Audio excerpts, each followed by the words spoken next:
정말 어떻게 관리를 하느냐, 어떻게 관리해서 수영에 접목을 시키느냐에 따라 정말 이 수영이라는 종목은 많이 좌지우지 된다고 생각을 하는데, 저의 수영에서의 장점을 좀 유지를 계속해서 하려고 노력을 하고 있고, 나아가기 위해서는 어떤 변화와 도전이 계속해서 필요하다고 생각을 합니다. 자기소개 부탁드립니다. 안녕하세요. 수영 국가대표 이주호입니다. 이번 대표 선발전에서 세계선수권 출전 자격을 얻게 되었는데 이번 경기는 어떠셨나요?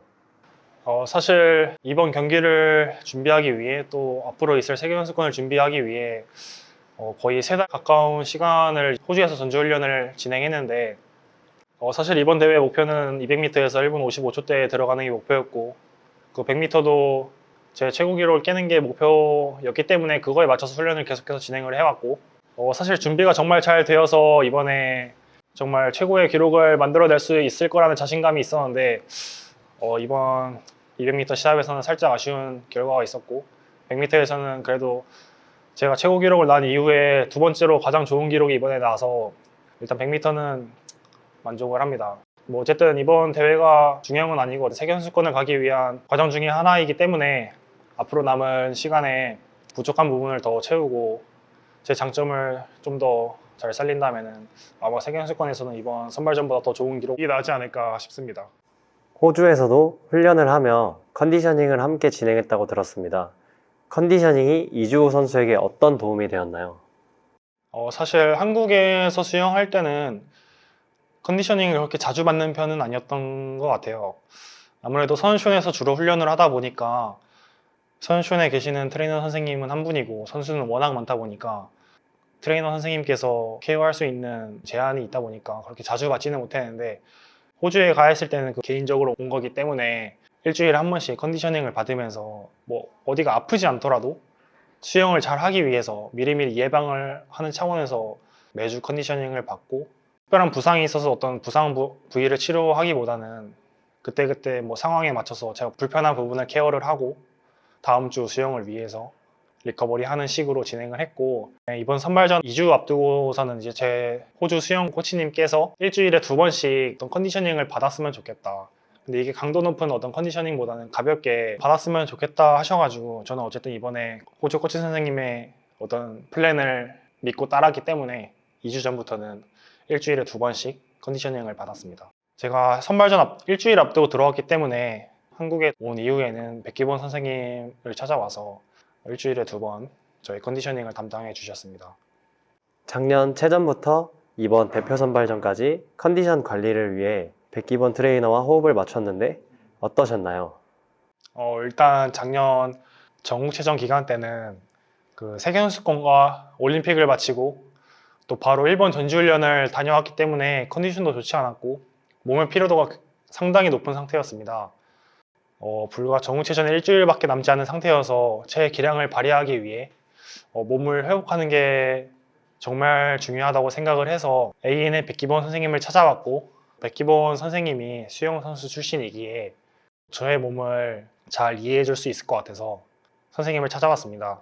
저는 원래 시합을 앞두고 컨디셔닝을 강하게 받지 않는 편이었던 것 같고, 또 백기본 선생님 또한 시합 전에 강한 컨디셔닝을 추천하지 않았지만 그때 당시 저의 컨디션이 너무 좋지 않아서 조금은 강도 있는 컨디셔닝을 진행하는 게 어떻겠냐 말씀하셔서 그렇게 진행을 했던 것 같습니다. 다행히도 다음 날부터 수영을 할 때 한결 몸이 가벼워진 느낌이 들어서 시합장으로 가기 전날까지도 컨디셔닝을 진행했습니다. 처음보다는 조금 강도를 약하게 받았고, 선생님의 컨디셔닝 방법이 저와 잘 맞다는 생각이 들었습니다. 이번 대표 선발전을 앞두고는 컨디션은 굉장히 좋았지만 몸의 피로도가 살짝은 있다고 느껴져서 수영에서 자주 쓰이는 근육들 위주로 집중 케어를 받았습니다. 처음 AN에 왔을 때 컨디셔닝을 위해 방문하셨는데 사실 어깨에 부상이 있으셨다고 들었습니다. 어떻게 어깨에 부상을 입게 됐나요?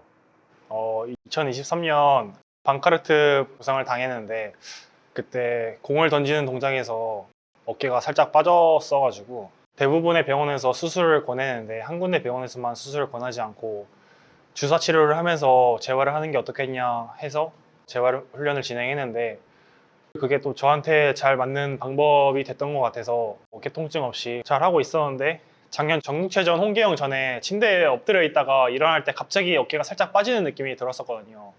그 전까지는 뭐 불안정하거나 뭐 어깨가 불안하다는 느낌이 전혀 없었는데 갑자기 그런 느낌이 들었었고 그 이후에 어깨 불안정성과 어깨 통증이 살짝 있어서 전국체전 홍계영 뛸 때도 그렇고 그 뒤에 계속해서 국제대회가 잡혀 있었던 시기여가지고 제가 뭐 훈련을 쉴 수도 없는 상황이었고 어떤 치료를 받을 수가 없는 상황이어서 AN에 방문해서 어떻게 보강 훈련을 하면 좋을지 국제대회를 준비하면 좋을지에 대해서 상담을 받았었습니다.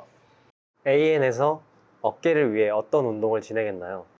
일단 어깨의 정확한 상태를 보기 위해서 어깨 근력과 어깨의 활성도 상태를 먼저 체크했고 어깨의 움직임을 만드는 데 중요한 등 근육들이 잘 작동을 하지 않는다는 것을 이제 상담을 통해 알게 됐었는데 이 부분을 개선하기 위해 제가 12월 말에 호주로 전지훈련을 가게 됐었는데 그 전까지 AN에서 어깨 케어와 등 근육 활성화 등 어떻게 하면 계속해서 어깨를 보강할 수 있을지에 대해서 보강 운동 등에 대해서도 상담을 통해 체크를 했습니다.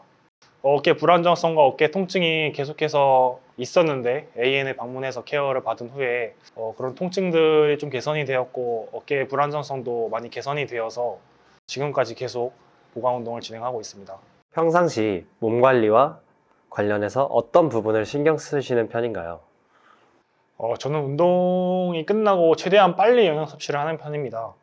근데 이것도 뭐 제가 평소에는 하지 않았고 호주에 가서 배운 건데 수영이라는 종목 자체가 에너지 소모가 굉장히 많기 때문에 되도록 좋은 음식들을 좀 최대한 빨리 먹어서 몸을 회복하려고 하는 편입니다. 수면 같은 경우에는 한국에서는 보통 뭐 12시쯤 혹은 넘어서도 잤을 때도 많은 것 같은데 호주에서는 뭐 10시, 늦어도 10시 반에는 자려고 노력을 했고 또 그렇게 진행을 계속했습니다.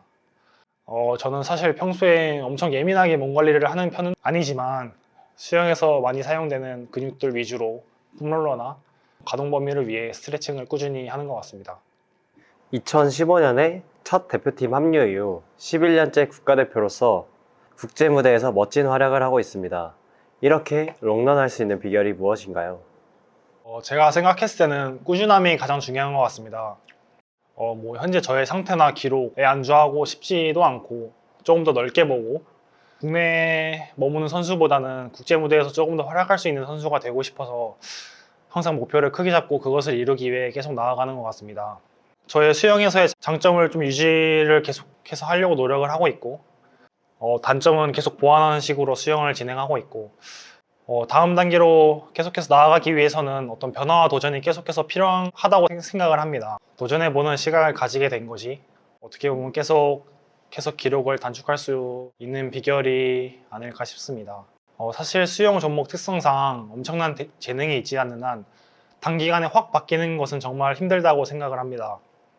좋은 결과를 만들기 위해서는 장기적인 목표를 가지고 꾸준히 노력을 하면서 작은 부분에 있어서도 조금씩 좋아지는 것을 느끼고 그것에 어떤 보람을 느끼는 것이 굉장히 중요하다고 생각을 합니다. 근데 많은 선수들이 이 부분을 굉장히 힘들어하는 것 같아요. 사실 뭐 저는 어릴 때부터 뛰어난 선수는 아니었던 것 같아요.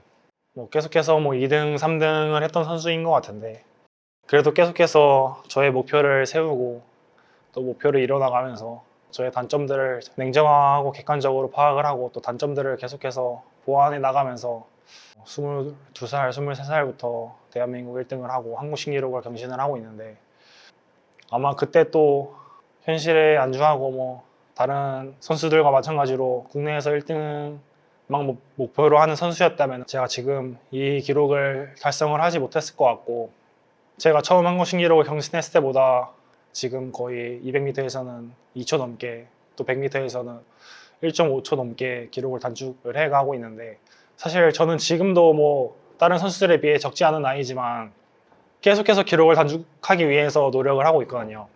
근데 물론 우리나라에서만 봤을 때는 적지 않은 나이긴 하지만 국제 무대에서 봤을 때는 많은 나이도 아니라고 생각을 하거든요.